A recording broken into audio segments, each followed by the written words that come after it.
Petrol is expensive. For many families, it's the single biggest weekly household cost.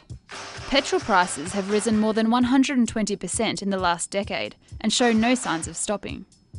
$1.32 per litre, that's the average price you paid at the pump last year, 8 cents more than the previous year. That means you're paying $23 more per tank than you were 8 years ago. That's the equivalent of 7.5 cups of coffee, 23 litres of milk, or a ticket to an AFL game, every time you fill up. So why is petrol so expensive? Demand for the black gold has never been higher, which means oil is harder to get, and that's pushing up prices.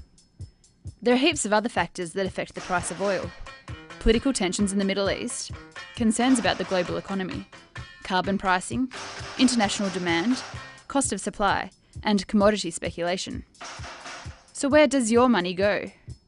Retail prices in Australia are largely determined by the international price of petrol. It accounts for about half of the pump price. The government takes 38 cents from every litre of petrol sold in excise tax, plus another 10% for GST. That means if unleaded petrol is $1.32 a litre, 50 cents of it goes straight to the government purse.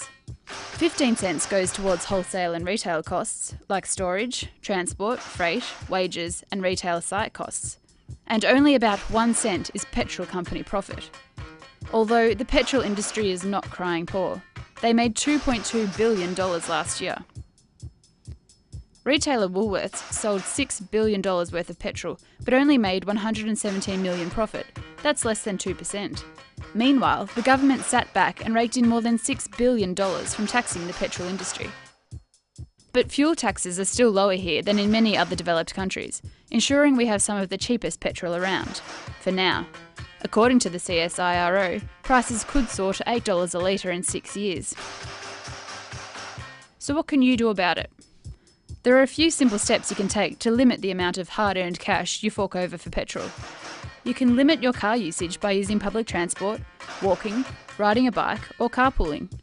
You can also save up to $10 by following the petrol discounting cycle, which can now last up to 11 days.